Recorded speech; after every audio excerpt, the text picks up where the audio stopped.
आमच्या लेकीचं कुंकू पुसणाऱ्या हरामखोराच्या गावापर्यंत जाईल असं आम्ही मागे पुढे पाहणार नाही.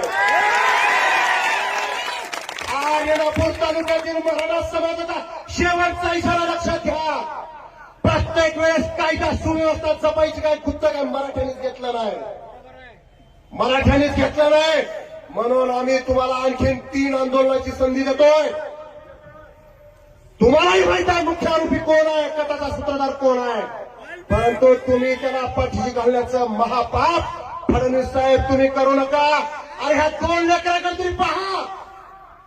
जर तुमच्या जर माणुसकी नावाचा प्रकार जर शिल्लक असेल, ह्या 2 लेकराच्या अश्रूकडे बघा.